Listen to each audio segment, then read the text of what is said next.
Eto pag-usapan natin itong, sinasabi nating rigudon sa Senado at ang umiingay na pangalan ay posibleng babae ang papalit.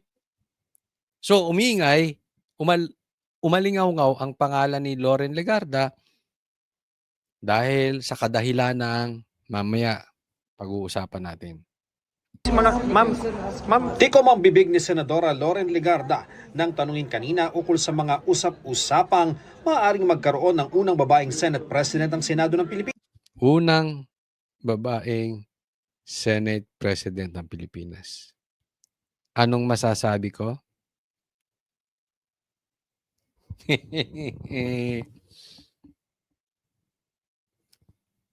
Abang-abang.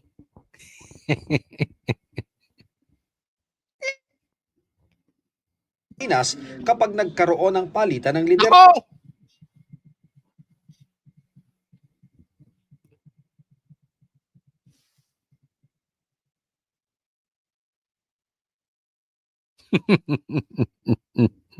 Ako!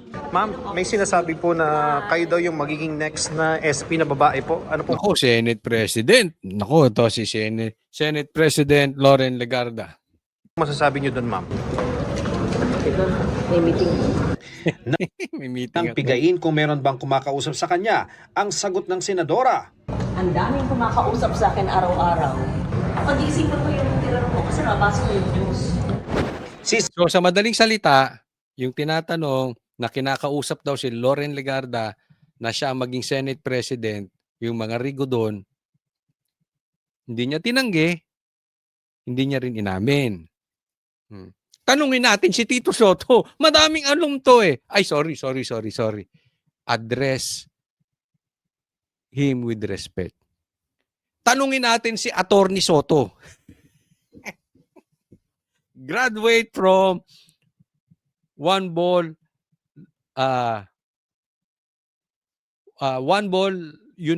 University Law School. Mabira. Law school pala yung One Ball. Sige, pasok, attorney. Senate President Tito Soto, sinabing nakausap niya si Senadora Legarda at sinabi raw sa kanya na inalok nga itong maging Senate President. Pero ayaw ng idetalye ng pinuno ng Senado ang napag-usapan nila. Ngayon, so sinabi ni Tito Soto, inalok daw si Loren Legarda maging Senate President. Si Loren Legarda hindi naamin. Si Mr. No, ay sorry naman. Sorry. Si Attorney Attorney Know It All. Tito Soto, alam niya. Kinausap daw si Loren Legarda. Ang pinakamahalaga raw. Pinakamaganda, sinabi niya hindi siya interesado. Yan ang masasabi ko. Hindi raw interesado si Legarda. Pag napalitan ka, ako unang tatawa sa'yo. Buong vlog ko 1 oras, puro tawa lang ng tawa. Niloloko mo taong bayan. Wala kang alam? Ano, niloloko mo taong bayan, wala kang alam? Oo, talagang wala siyang alam. Loko-loko siya. Hindi mo alam? Nakakatawa ka, Tito Soto, hindi mo alam. May intel kayo, di ba?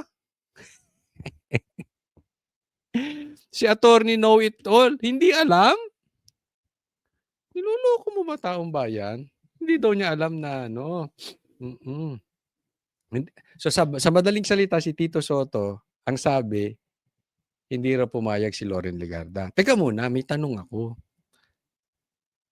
Tanong lang to Hindi kaya si Loren Legarda ang lumapit?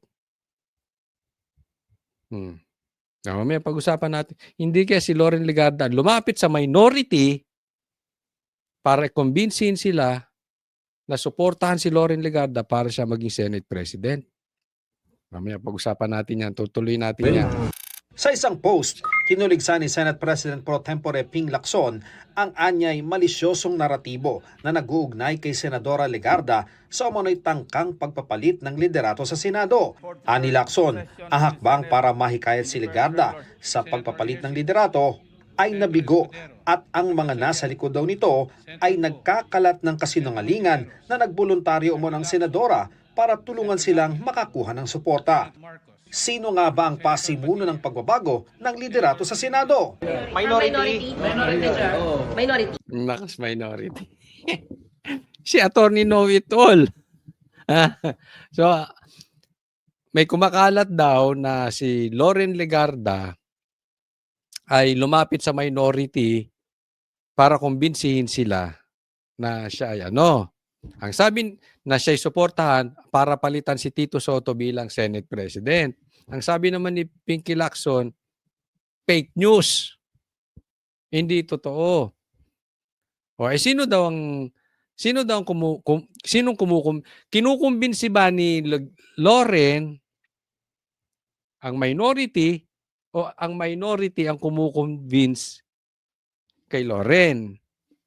'Di ba? 'Yun ang usapin diyan. Ang sabi nila fake news, ang sabi ni Tito Soto minority ang kumausap kay Loren. Pero alam nyo, anong sa tingin nyo ang totoo? Ano ang sa tingin ninyo? Lagay nyo sa comment section. Bago natin ituloy, lagay nyo sa comment section ha. Huwag nyo rin kalimutang i-like yung video at mag-subscribe.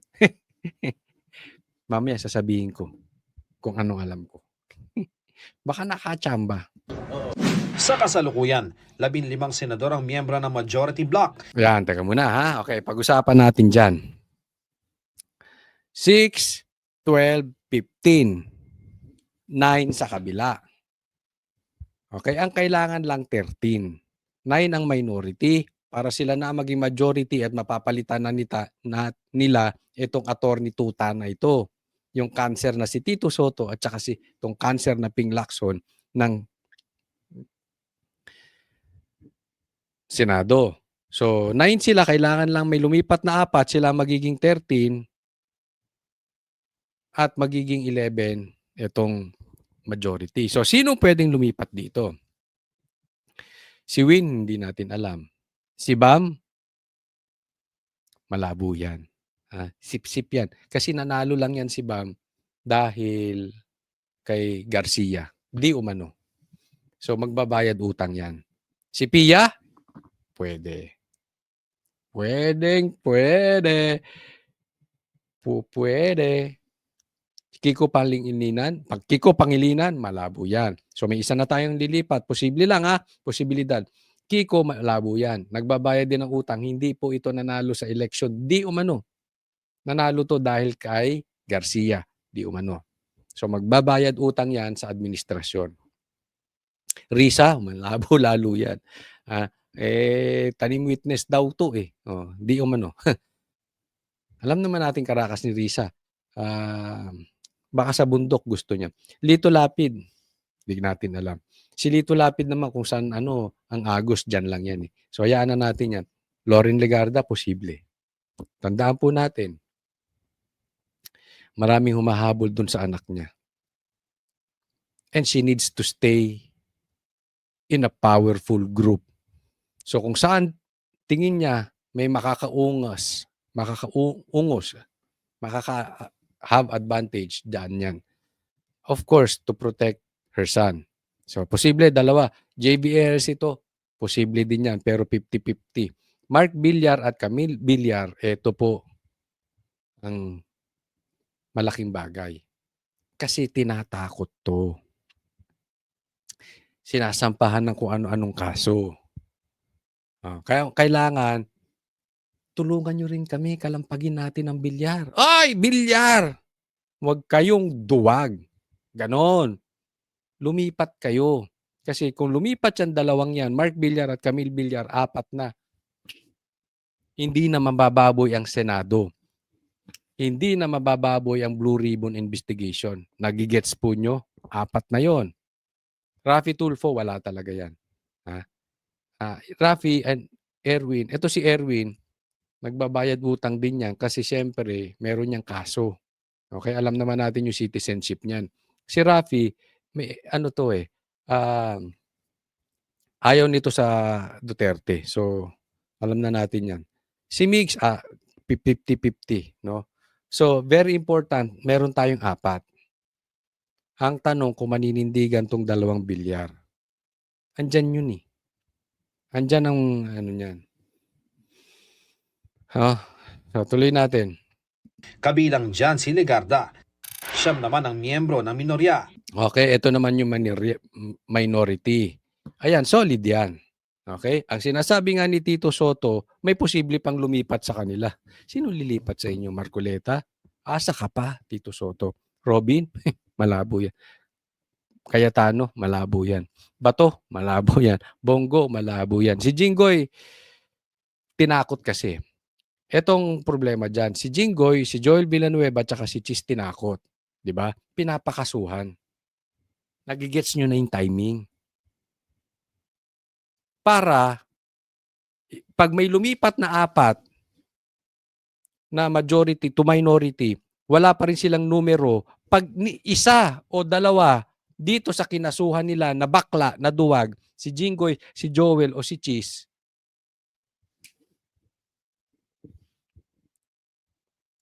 delikado. Naintindihan natin. Kaya nga kinasuhan na yan para pumanig sa kanila. And at the same time, pag natuloy yung impeachment ni BP Sara, meron ng, kumbagat may palakol na sa ulong nakaabang.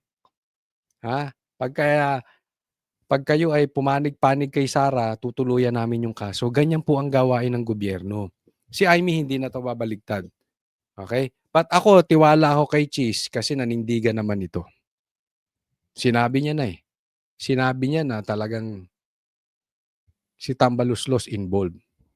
Sinabi niya, the name that cannot be mentioned, minention ni Chis. So, ibig sabihin, buo loob niyan. Hindi yan para umuro ngayon. Alam niya ni si Chis na nililigaw ang investigasyon. Alam ni Chis yan. No? Kaya, I don't think siya.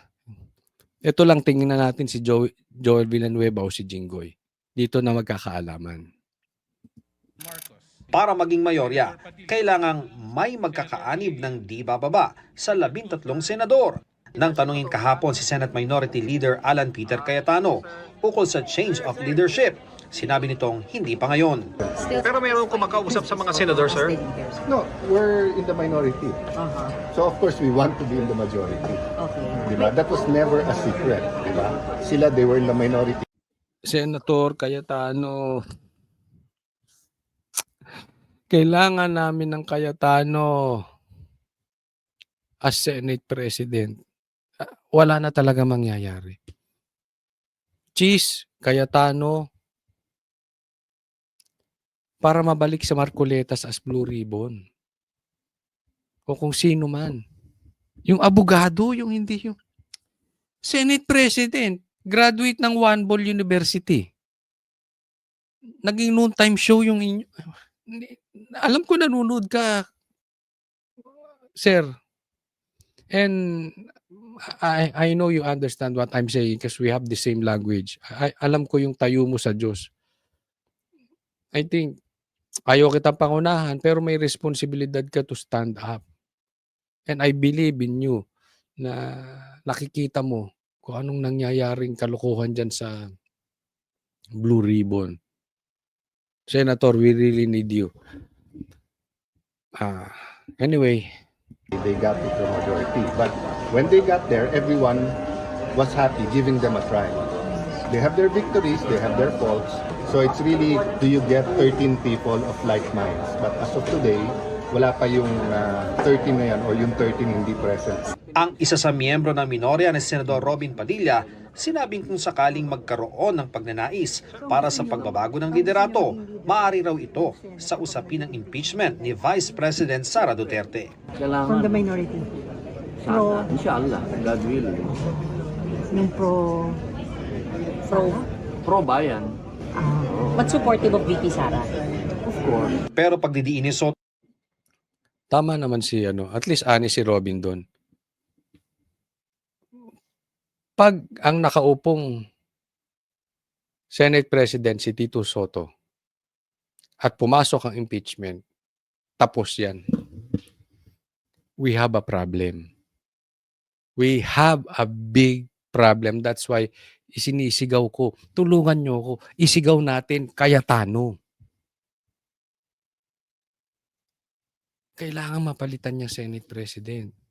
Cayetano, kung sino man, si Cheese ulit, abogado na nakatingin sa ebidensya.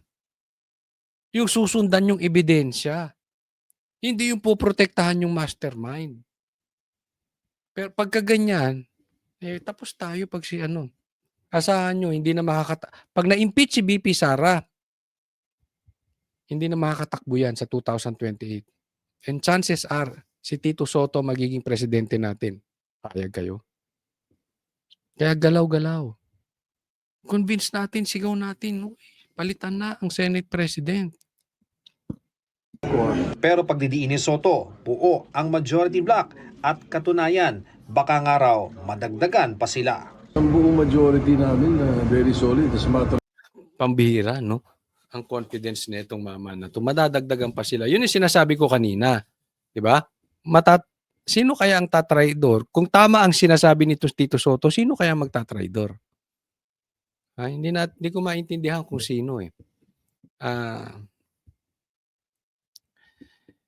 But, ewan ko, medyo iba yung nadidinig ko.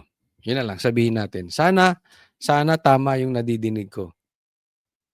baka mga dalawa, mga isa, dalawa sa mga hindi namin kasama dati, baka Paano alam nyo kung bakit ganito ka-confident to? Kasi alam niyang kakasuhan eh. Alam niyang kakasuhan ng Blue Ribbon. Si Pinky Lacson nandoon eh. Alam niyang kakasuhan yung 3 senador. So confident sila na isa doon babaligtad. Kasi takot sa kaso. Di ba? Alam mo ginawa nila dyan, si Bong Revilla, pinakulong. Chilling effect. Tapos isinunod tong 3 senador. So ibig sabihin nila, pinapakita, we are serious. Pag tinuloy namin tong kaso sa inyo, diretso kayo kulungan. Ganun yung ibig sabihin nito. Kaya nga, confident to na may lilipat kasi pag hindi lumipat sa majority, isa doon kay Jinggoy, kay Cheese, at saka kay Villanueva, tuloy ang kaso. Susunod sila kay Bong Revilla. Nakita nyo yung play? Ganyan po ang galawan nitong mga ito. Pero titingnan natin ha. Ako naniniwala. Pagdasal natin, may awa ang Diyos.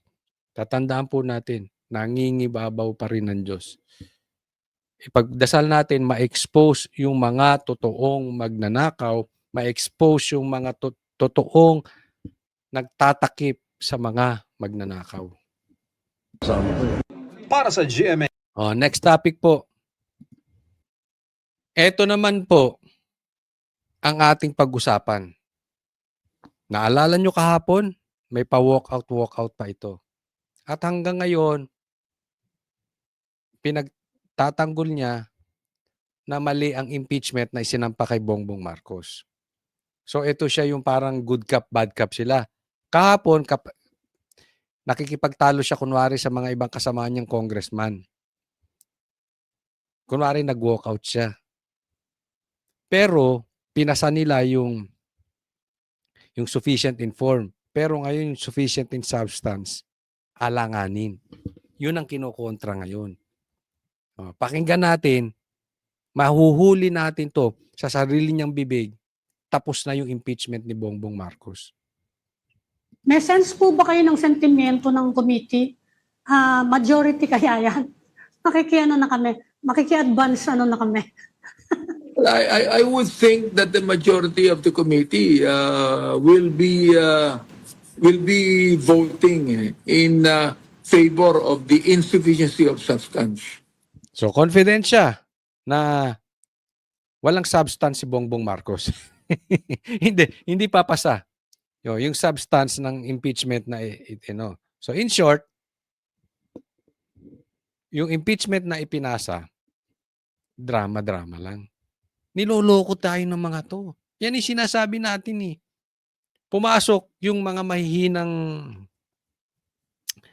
impeachment complaint, yung kila Defensor, kila Chavit, hindi pumasa.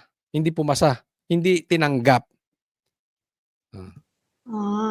Okay Sa palagay ko, Kasi nakikita, sir, of the first or nakita ko, both? hindi ako abogado, pero nakita ko na, na hindi pwede. You cannot just make allegations and accusations. Sasabihin natin na, sabihin natin na kahit na allegation, accusation yan, dapat yan pag-usapan na yan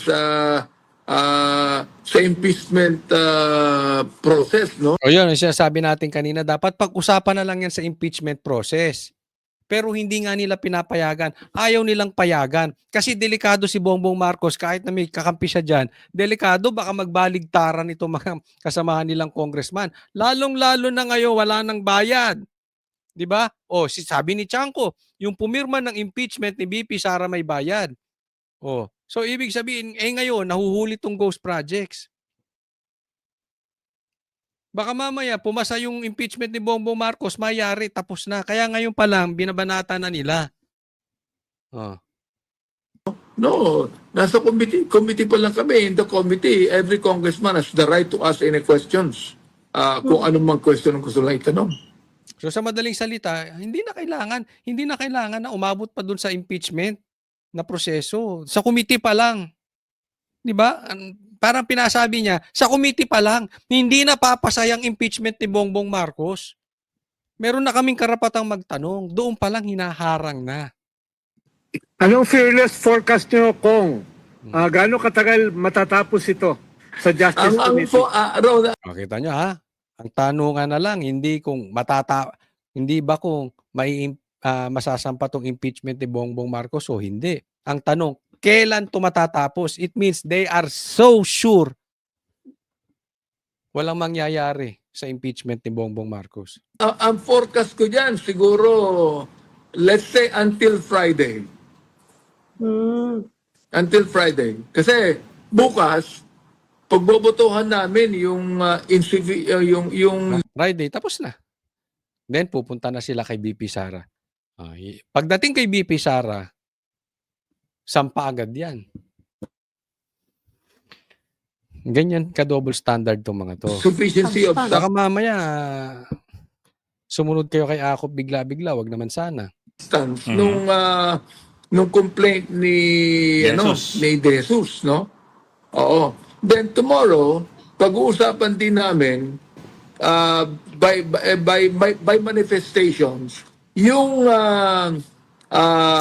sufficiency of substance na dineclare ng ni Lisa Masa at ng iba pang mga nag-file.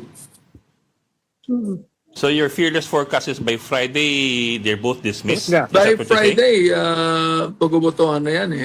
Sabi ko, can you imagine, it'll take us a week, no? Yun lang ang pinag-usapan namin. Just imagine na hindi rin talaga pwede. That would be very different from the impeachment complaint of the Vice President. Okay. Yan pa lang eh. Nakita nyo? Diyan pa lang kitang-kita na yung pagkabayas. Iba yung impeachment ni Bongbong Marcos, iba daw yung impeachment ni BP Sara. Yung kay Bongbong, tapusin na yan. Tapos na yan ng Friday. Dapat tapos na yan ng Friday. Iba yung kay Sara. Di ba? Yung bunganga nitong si Abante, ibinubuking na ito ay drama lang. Kunwari, pinadaan lang sa impeachment si Bongbong para makuha yung 1-year bar rule. So next year na ulit. Diba? Ang pinalusot nila, yung mga complaint din na mahihina. So kasama, part of the drama. And at the same time, kunwari, dumaan sa due process. Hindi lang si Sara ang inaano namin. Pati si Bongbong, inaano namin. Kaya lang yung kay Bongbong, wala talagang sustansya. Pero iba to kay BP Sara. May sustansya. Ganyan po ang gustong palabasin nitong mama na to. So another fearless forecast, Kong, will it be dismissed or will it be transferred to plenary? Well, sa akin, no, personally speaking, I should be dismissed in the committee. Hindi na abot ng plenary. Dismiss na agad. Delikado kasi pag umabot na ng plenary at doon nagbotohan. Pag bumaligtad. Kaya nga, still, kahit sobrang powerful nila because of their money and because of their position, let's keep on praying to God dahil na ma-expose yung mga magnanakaw at ma-expose yung mga pumuprotekta sa magnanakaw. Hawak pa rin to ng Diyos, no? Na yung mga mapang-abuso, alam mo, hingin lang naman natin, ang hinihiling natin, patas eh. Diba? Nakikita naman natin, hindi ganito ang ginagawa nila kay Sarah. Oh. So, wag tayong mawawala ng pag-asa. Let's just keep on doing what we need to do. I-expose natin sila sa social media. Kahit kayo po ay hindi vlogger, i-expose nyo po sa social media. Tayo po yung magsalita. Ito po isang lantarang panloloko ang ginagawa nila. Dinadaan nila sa drama-drama. Pero gaya ng sabi ko, kaya kampante si Bongbong Marcos dahil ang dami niyang abogadong congressman. Oh. Sa committee lang, hindi darating sa plenary yan. May sense po Kita nyo? Obvious, di ba? Next topic po. Ito, bigyan natin ng komentaryo itong EPAL versus EPAL. Ha? At another drama to. Ipapakita ko sa inyo ano ang gusto nila mangyari dito. Berdeng mga kabundukan, asul na dagat, at iba pang world-class destination. Talaga namang you will definitely love the Philippines sa dami at ganda ng mga pwedeng pasyalan dito sa bansa. Pero sa pagdinig ng Senate Committee on Tourism ukol sa iba't ibang hamon sa sektor ng turismo, inusisa ni Senador Raffy Tulfo kung bakit imbes ang mga magagandang tanawin ng Pilipinas, mukha ni Tourism Secretary Cristina Garcia Frasco ang lagi raw nakapronta. Kabilang ang pagkakalagay ng mukha ni Frasco sa front page ng isang magazine, ang tarpulin na may mukha rin ng kalihim sa Boracay Airport at ang larawan niya sa Lake Cebu sa South Cotabato. Pakita po natin. Ito na, si Raffy Tulfo. Si Raffy Tulfo, babae naman ngayon ang pinag-initan. Naks na talaga ng si Raffy Tulfo. Crush mo. Ay, hindi.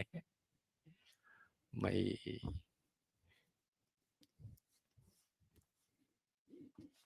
Ayoko na magsalita. Pinag-iinitan niya, bakit daw puro pagmumukha ni Frasco, nagagalit si Tulfo. Yung mga tanawin o yung mga reasons why tourists will visit the country. So yung dapat ang papakita mo yung lugar. Bakit bibisitahin ng bansa? Hindi ikaw. Hindi babae kaya bibisitahin. Hindi aganda babae kaya nagpupunta sa ibang bansa, 'di ba, Tulfo? Raffy Tulfo, 'di ba? Hindi naman yung pupunta ka ng Japan, pupunta ka ng ganitong lugar para babae ang pupuntahan, 'di ba? So sabi niya, si ikaw Frasco parang ganon. Ba't ikaw ang nandiyan? Hindi yung lugar. Kasama na po dyan yung mga lugar na pwede pupuntahan. Food, wellness, di ba, adventure. Paliwanag ni Frasco, hindi nila kinumisyon ang pagkakalagay niya sa front page ng magazine na nag-cover sa Philippine Pavilion sa Osaka, Japan. Absolutely. Had no consent, funding, or information on the part of myself or on the part of the Department of Tourism. Okay, so sa madaling salita, itinatanggi niya na siya ang may gumawa nito. Parang yung mga magnanakaw, di ba? Yun ang sinasabi, di ba? Hindi ako nagnakaw niyan. Nakarating lang dito yung maleta. Ganon. Parang ganon. Siya, hindi ko alam. Parang hindi ako gumawa niyan, hindi ako nagpondo dyan. O parang gano'n, 'di ba? Hindi ko alam kung bakit nakarating yung picture ko diyan sa mga tarpaulin na 'yan. Okay? Pero alam nyo, hindi 'yan ang gusto kong i-discuss, eh. Hindi issue sa akin kung itong ginawa ni Prasco ay, siya mismo may gawa. Parang yung magnanakaw, kung siya man magnakaw o hindi siya nagnakaw o kung siya man naggawa o hindi man siya naggawa, ang issue ko dito, this is epal versus epal. 'Di ba? Alam naman natin, ito si Tulfo ganyan, 'di ba? Ang hilig niyan din sa grandstanding.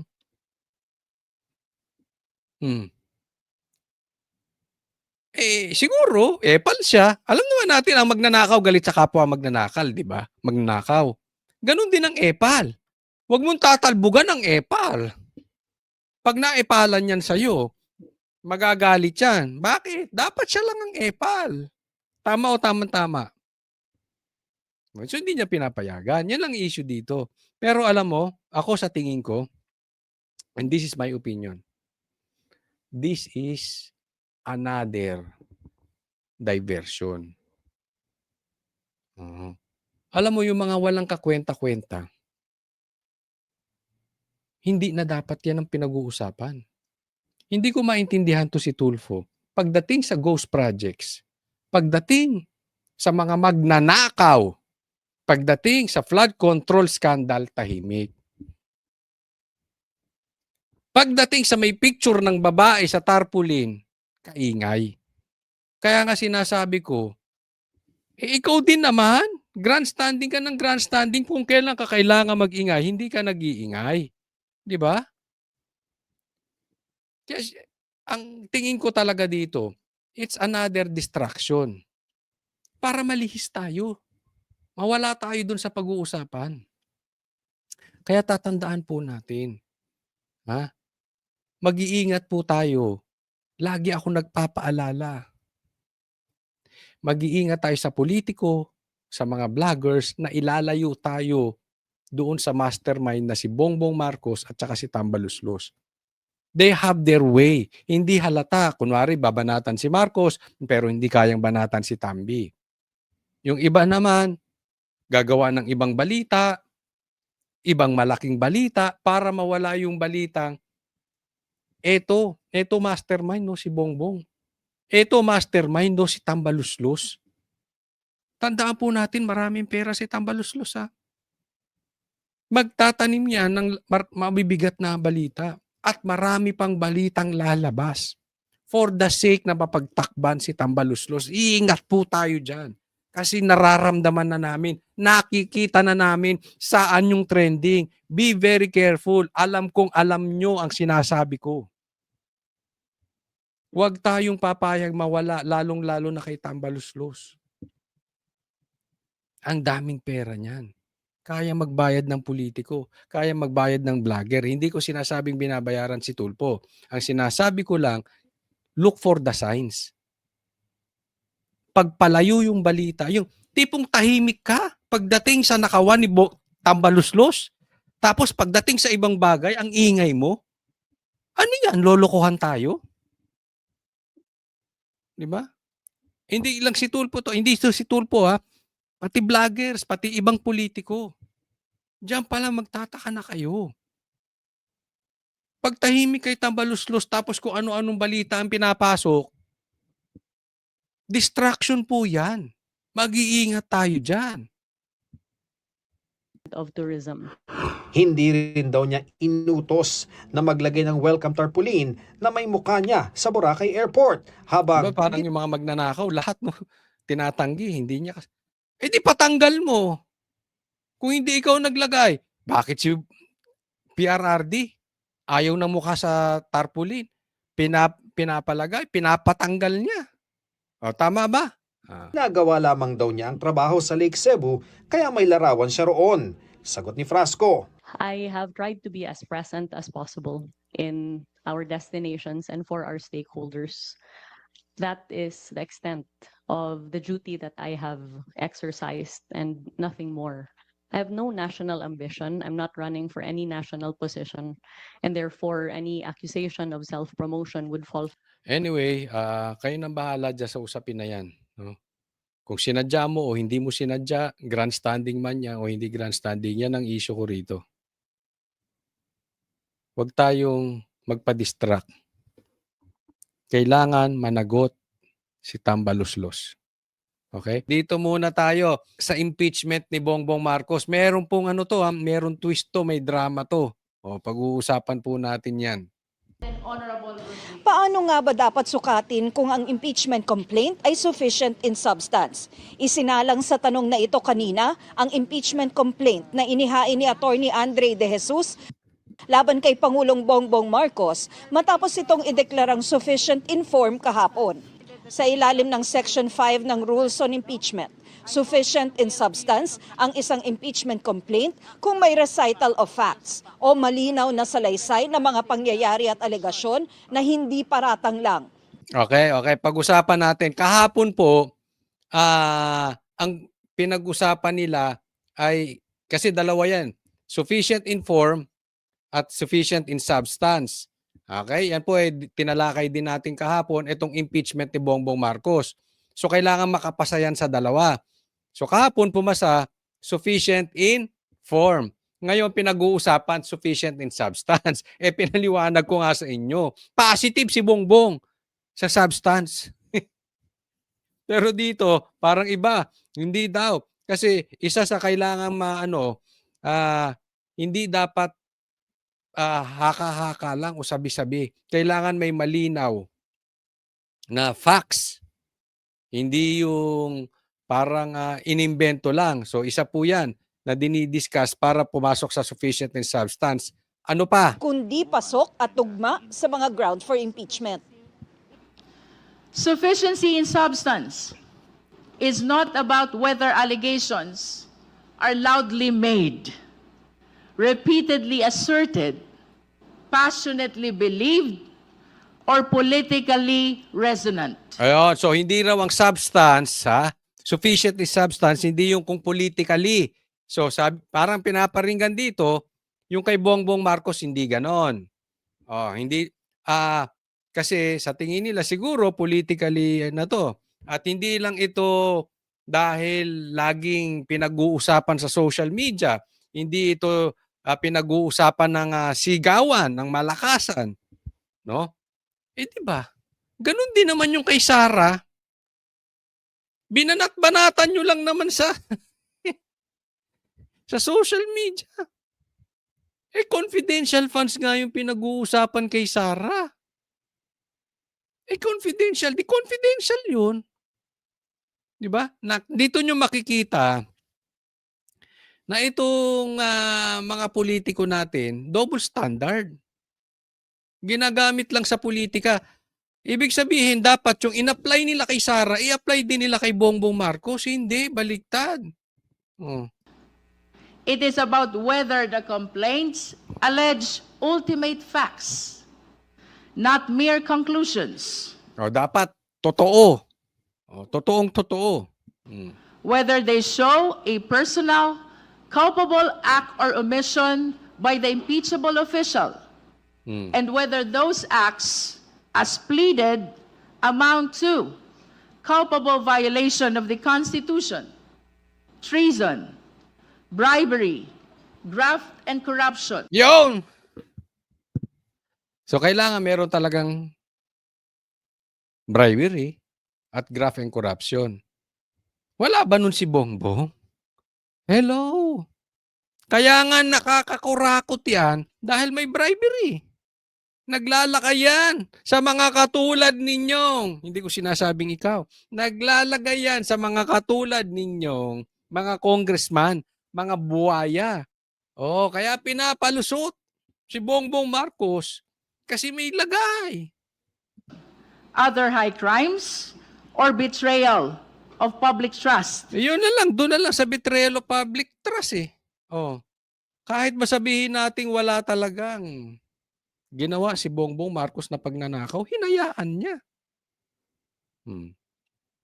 As the Constitution strictly enumerates.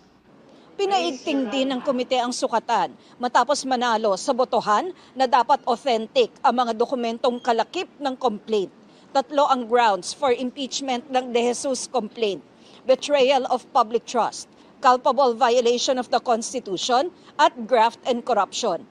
Isa sa mga puna, puro news article daw ang basehan sa alegasyong kinidnap at binigay sa ibang bansa si dating Pangulong Duterte. The first offense, most of the annexes are news articles. Ito naman si Ridon, oh. Oh, yung kidnapping daw ni Bongbong Marcos ay ni PRRD na ginawa ni Bongbong Marcos, puro lang news article. Tanga ka ba talaga? Hindi mo ba nakita yung ginawa kay Bongbong Marcos? Airport to airport ang ginawa. Parang yung ginawa kay Ninoy. Ang problema lang doon kay Ninoy, niyari. Doon sa airport, in-intercept. Hindi ba kidnapping yun? Halimbawa, yung anak mo, biglang kuhanin dalhin sa dahig. Anong tawag mo ron? Batas? Halimbawa, yung anak niya. Halimbawa lang ito, halimbawa lang. May kaso sa Pilipinas. Same nung kaso ni PRRD. Biglang dadamputin sa airport, walang sabi-sabi, wala kaming pakialam sa pulis ninyo, wala kaming pakialam sa Supreme Court, wala kaming pakialam sa korte ninyo. Pagkuha sa airport dalhin sa dahig, anong tawag nun? Hindi ba kidnapping yun? Tapos wala daw siya, hindi daw yun, puro daw article. Ay, tanga! Isang kilot, isang tanga to. Oo, para si Tito Soto. Oo, 1,000 isang tuwa. Buong bansa, ginagawang tanga, animal na yan.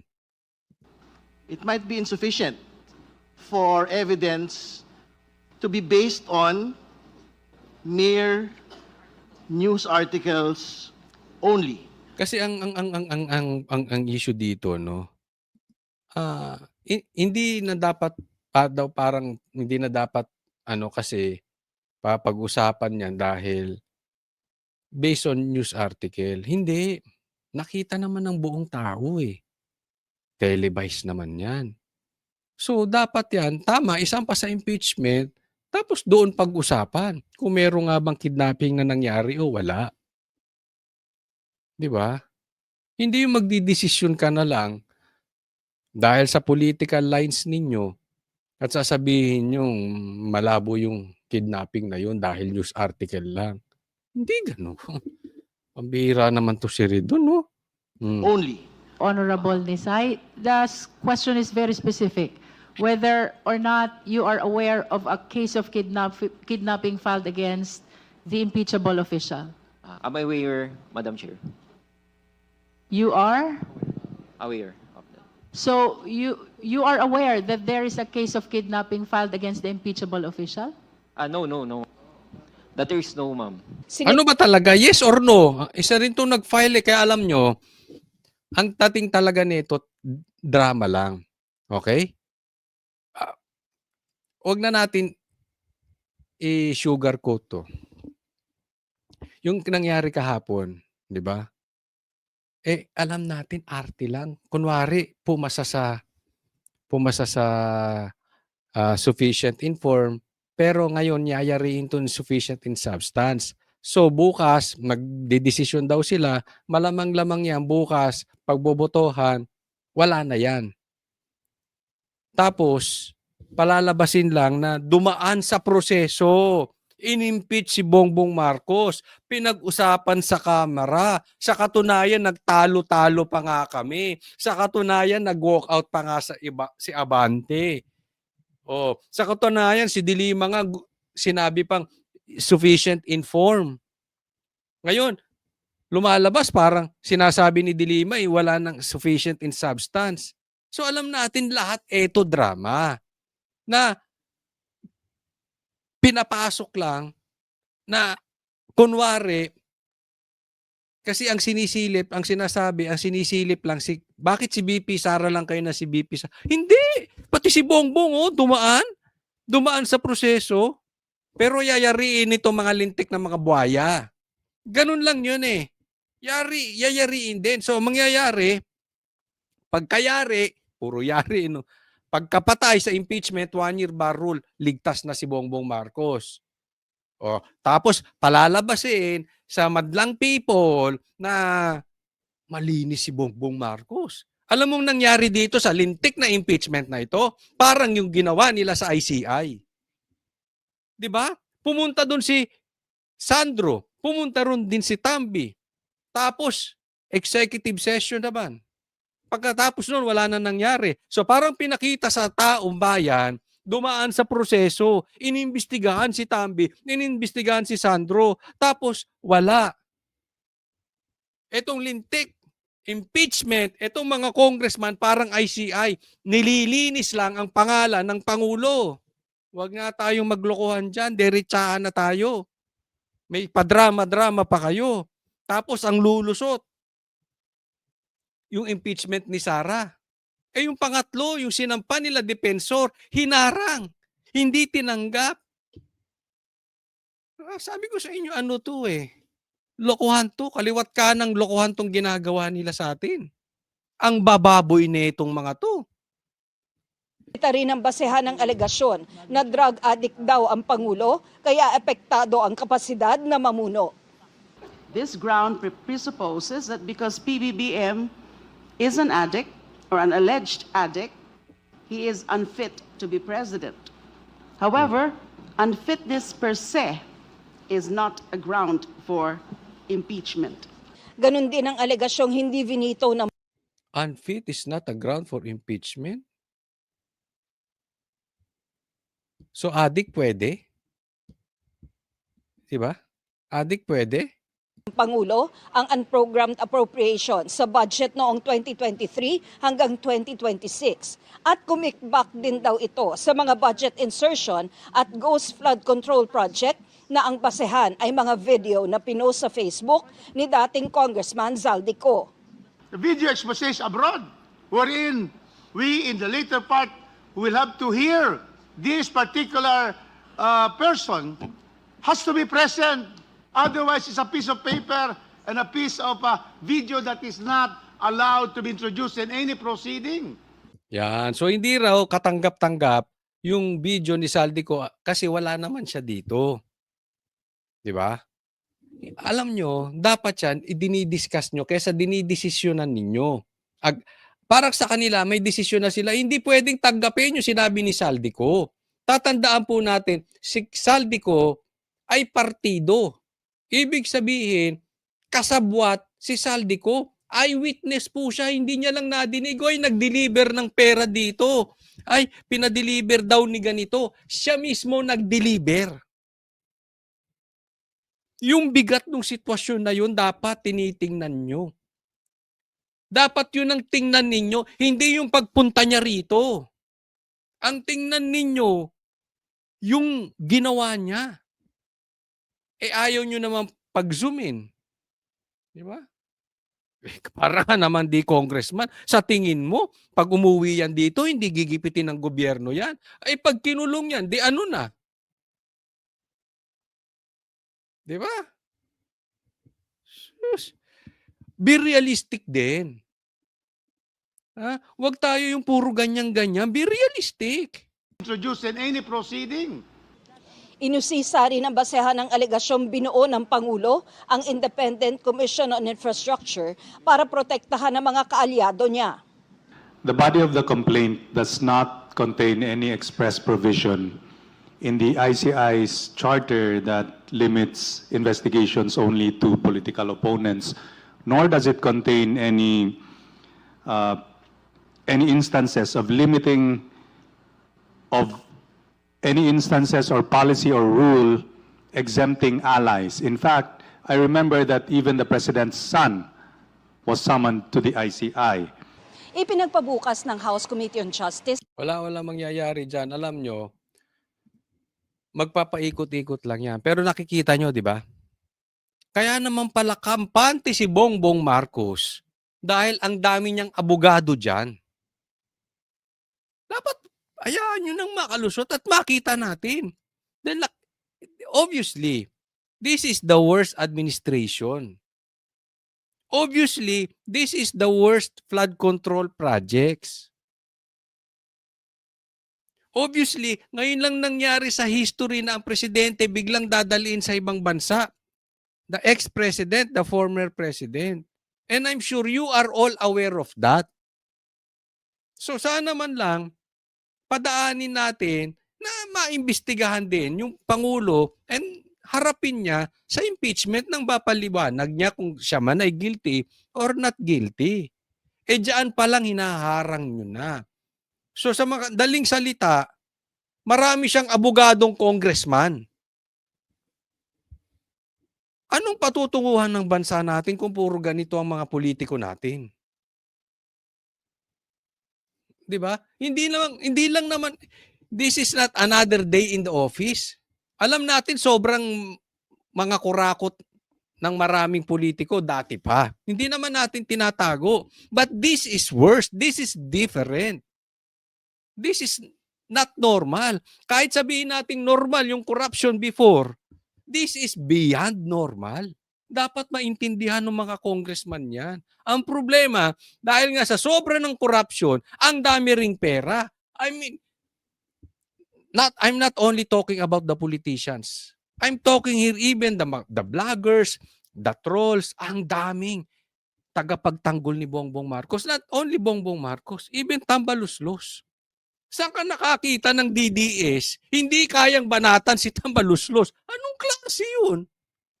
Naglulukuhan ba tayo dito? Yung iba naman, DDS, hindi kayang banatan si Bongbong Marcos lang. Hindi mabanatan si Tamba. Ano yun? Kalukuhan itong mga nangyayari sa atin. Parang sinasabi nyo, isa lang ang mastermind. Yung iba sinasabi si Bongbong lang. Ano? Ganon? Kaya kikita nyo, grabe ang trolls. Lagi ko sinasabi sa inyo, kaya ako, pansin nyo, hindi ako sumasagot sa trolls. Pagkakakitaan lang kayo ng mga animal na yan. Kada sagot ninyo, be careful ha. Kaya ako, wag nyo re-replyan pag kami nag-comment. Wag nyo silang re-replyan. Pwede, mag-reply ka, wag nyo na silang itag. Kontrahin nyo yung sinabi nila. Pero wag nyo re-replyan mismo yung message nila. Dahil dyan sila kumikita. Grabe ang perahan ngayon. Kaya nga sabi ko sa inyo, makikita nyo ang kalidad ng isang vlogger. May paninindigan simula hanggang sa huli yun ng stand. Hindi pa ganun-ganon. Pag ganun-ganon, malamang yan. Bayad yan, lalong-lalo ngayon. Naiintindihan po natin. Iingat po tayo sa ganyan.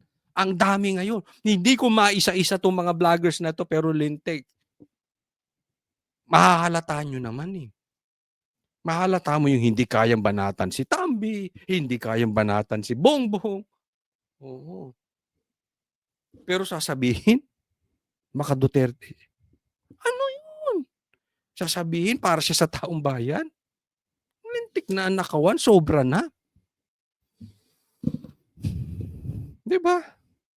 O eto, puntahan natin itong breaking news. Eto, basahin natin na itong breaking news, pambihira. Si Pinky Lacson, iniwan na. Nagkaasulian na ng kandila. Ha? Pwede ba akong kumanta? And now, the end is near. And so, wag na po. Wala talaga sa tono. O, pag-usapan na lang natin ito, ha? O, basahin natin. O, Senator Panfiliping Lacson, Chairperson, Committee on Accountability. Accountability ba yan? O, puro harang lang yan eh. O, puro harang lang yan si Lacson. O, Committee on Accountability of Public Officers and Investigations. May investigasyon bang ginagawa ito si Pinky Lacson? Wala naman. Puro lang naman. Ano? Proteksyon. Hindi investigasyon yung ginagawa nito si Pinky Lacson. Proteksyon. Pinoproteksyonan lang si ano. O, Dear Senate President Pinky Lacson, we understand that there are still additions or amendments to the draft committee report of the Committee on Accountability of Public Officers and Investigations on the issues of corruption. Basahin nyo na lang yan. O, merong addition daw. O, sa madaling salita, si Zubiri, si JB Ejercito at saka si Win Gatchalian, binawi yung pirma.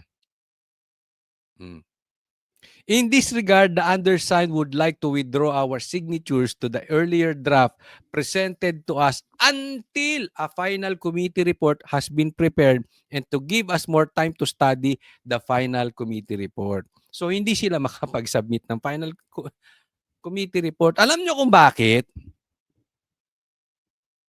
Ha? Kasi kalokohan itong mga nakalagay dyan. Ang kakasuhan nila, si Chis Escudero, si Jinggoy, at saka si Villanueva. Apaka-traidor nitong si Ping Lacson talaga. Ang karamihan, ang nagnanakaw, ang mga kontraktor nasa Kamara, nasa lower house, mga congressman. Itunuturo na nga si Saldico, si Tambaluslos, at saka si Bongbong Marcos. Bakit ang gusto mong kasuhan yung mga kasamahan mo na mga senador? Pati yung dating senador na si Bong Revilla, ang gago nito si Pinky Lacson talaga, parang bakla, no? I mean, traidor. Usually yan, nagtatanggulan, kayo magkakasama sa Senate. Yung iba magkakasama sa Congress, sa lower house, mga congressman. Ito si Pinky Lacson, wala. Talagang ilalaglag yung mga kapwa niya senador na wala namang kontrata, wala namang, hindi naman nag-astang contractor, wala namang ghost projects, yun ang pilit idinadawit ng administrasyon, ng party nila Boying, etc., etc. Ito naman, si Lacson sang-ayon. Di ba? Wala ding paninindigan, bakla talaga eh. Hindi, sorry hindi ko sinasabi yung mga bakla, pero yan kasi, yan ang tawag dyan. Imbis na panindigan niya, teka muna, bakit puro mga senador ang gusto nyong kasuhan? Hindi yung congressman, dapat ganun, nanindigan siya. Hindi na nga siya nanindigan, nagpapagamit pa siya. O ayan, binawi ang pirma. Malapit ka na. Kayong dalawa ni Tito Soto. Ha? Malapit na kayong dalawa ni Mal. Bumibingo na kayo. Ginagago nyo ang Senado. Ginagago ninyo ang Blue Ribbon. Binababoy nyo ang taong bayan. Ni-imbestigasyon sa mga congressman. Wala. Mga imbestigasyon doon sa itinuturong mastermind. Wala. Tapos yung iba, ipakukulong nyo? Anong naknak ng kalokohan yan? Hindi mo kailangan maging grade 3 para malaman mong lokohan tong nangyayari. Di ba?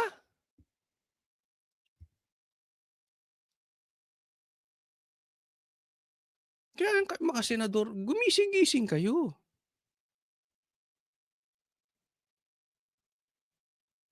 Tapos magrereklamo siya dun sa minority report na ginawa ni Amy tsaka ni Marcoleta. Yun naman ang talagang nangyari. Ang minority, ang report na gustong gawin nito si Lacson, ilaglag yung mga kapwa niya senador. Di ba? Ito'y parang sulian ng kandila. Teka muna, ano tayo dyan? Kayo mga senador, hindi ba kayo gagalaw? Uubusin kayo dyan. Maniwala kayo sa akin. Pag hindi pa kayo gumalaw, pag hindi nyo pa pinalitan si Tito Soto, uubusin kayo dyang senador. Ilan pa sa inyong gigipitin? Sa tingin nyo, pag nanatili si Tito Soto, maiimbestigahan talaga yung mastermind? Hindi nga. Sino ang naniniwala sa inyo? Tanungin ko kayo. Sino nanonood dito na naniniwala pag inimbestigahan si Tito Soto, pag nagtuloy-tuloy na Senate President si Tito Soto at Blue Ribbon Chairman itong si Pinky Lacson, mapapalapit tayo sa mastermind. Baka kayong mga sikat na senador, kayong isusunod na gawing sacrificial lamb. Kayo susunod na fall guy. Ganyan ang ginagawa nila para kunwari meron silang natitiklop na big fish.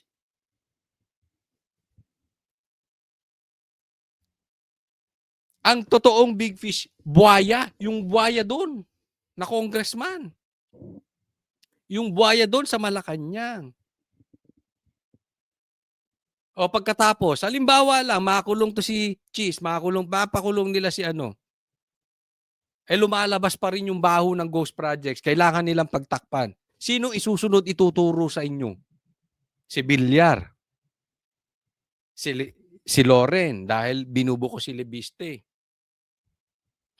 Mga Cayetano, dahil naninindigan ayon sa batas. Sino pa?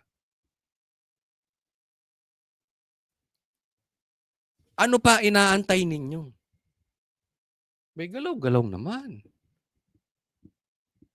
Lahat talaga kayo, babanatan kayo dyan sa Senado.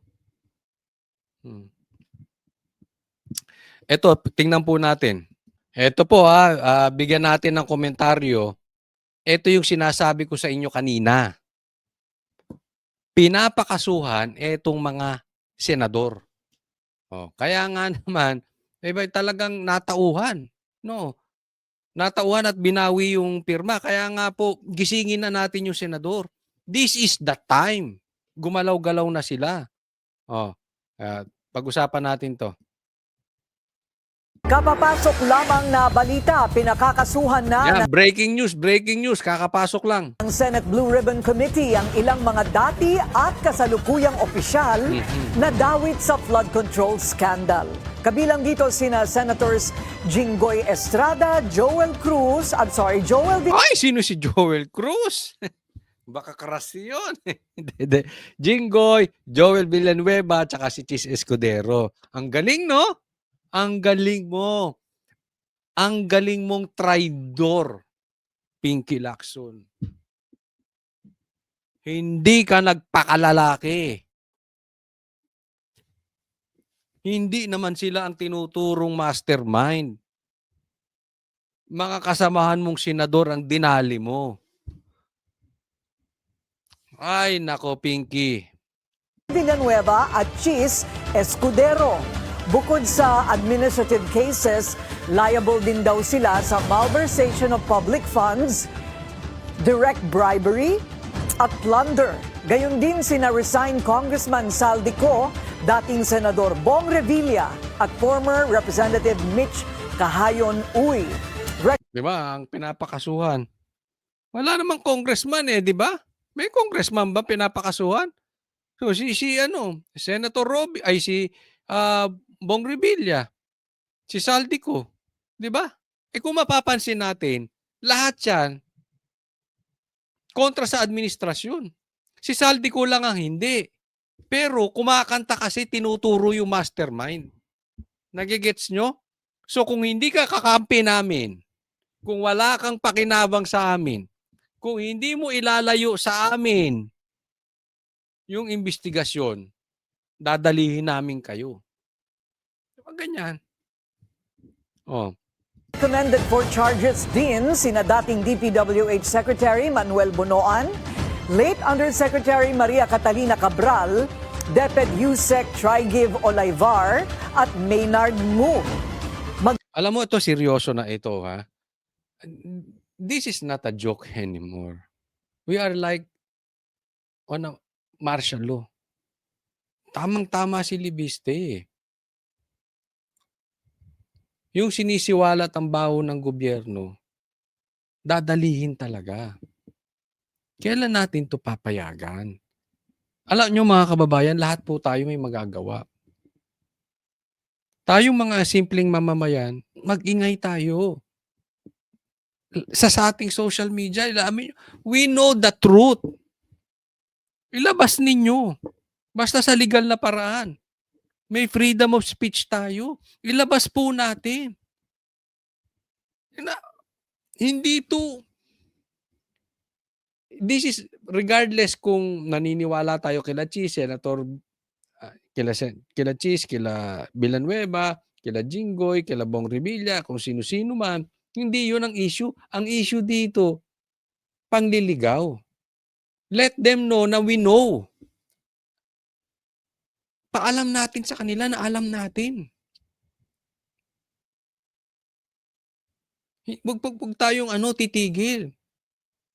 Even yung mga vloggers na pinagluloko tayo, na kunwari, para sila sa taong bayan, kunwari DDS sila, kunwari ayaw nila si ganito, ayaw nila si Mar.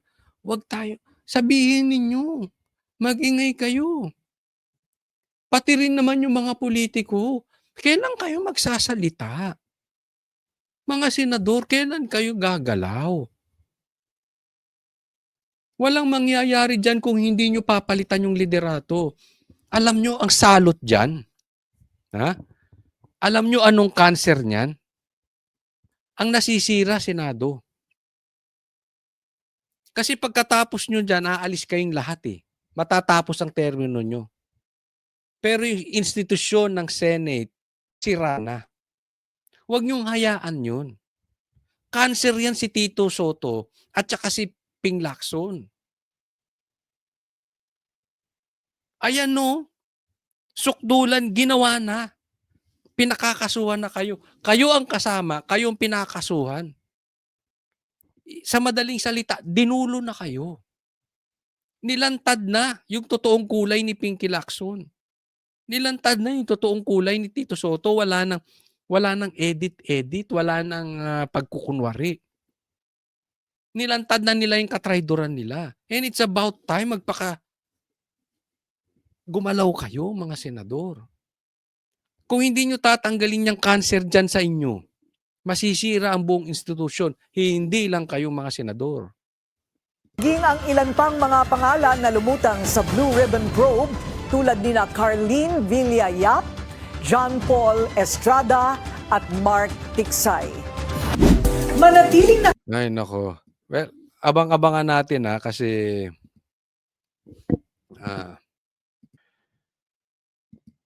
dahil nadidinig naman natin na may mga ugong-ugong na magpapalit na ng liderato. Okay? Ako mismo nadidinig ko na yon, magpapalitan na. Kaya ako nagpapatuloy na mag-ingay kahit na meron na akong nadidinig para ituloy na nilang palitan yung liderato. Kumbagat sa suktulan na yan. Wala nang bukas. Gawin na agad. Kayo din iingay nyo yun. Diba? Hindi sa pinagtatanggol ko tong tatlong to o kung sino mang senador, pero alam natin pangliligaw to eh. Hindi natin makukuha ang hustisya sa nagnakaw ng kaban ng bayan kung palayo tayo kay Tambaluslos tsaka kay Bongbong Marcos. Magtulungan po tayo. Para pati yung mga senador, gumalaw na sila. Wala nang mangyayari dito eh. Tatapusin na yung Blue Ribbon investigation, tapos nakulong na itong mga to. Tapos na. Diba? Tapos ang mangyayari niyan, impeachment na ni Sara. Ay. Alam naman natin, atat si Tito Soto. Umupo bilang Prime Minister. Di umano. Yan ang gusto nila. Gusto na nga nilang palitan yung batas eh. Hindi nyo ba naiintindihan nyo? Gusto na niyang palitan yung batas dahil hindi niya kaya si BP Sara. Hindi lumulusot yung impeachment. Kaya ngayon sinusubukan ulit. But in any case, lumusot o hindi lumusot yung impeachment, gustong palitan ni Tito Soto yung batas. Ganyan sila kadesperado. At alam natin, ang pinalitan nito si Tito Soto, ito si Chis eh. ang ayos ng hawak ni Chis eh. Kung hindi man si Chis ang ipalit kahit sino. Sabi ko kahit si Lito Lapid eh. Di ba? Pero pumili naman kayo mas maayos-ayos. Pero palagay ko mas may silbi pa yun si Lito Lapid kaysa kay Tito Soto. Magtulungan po tayo. Ha? Baka tong linggong to, no? And if tama yung mga bulong-bulungan, may malaking mangyayari ngayong linggong to. May mga rigodo na mangyayari dito. So, i-push natin para maganap ito. Maraming salamat po. Huwag pong kakalimutan i-like tong video and subscribe na rin. Ha? Thank you po at sana po ay lagi nyo masubaybayan ang aking mga videos. God bless everyone.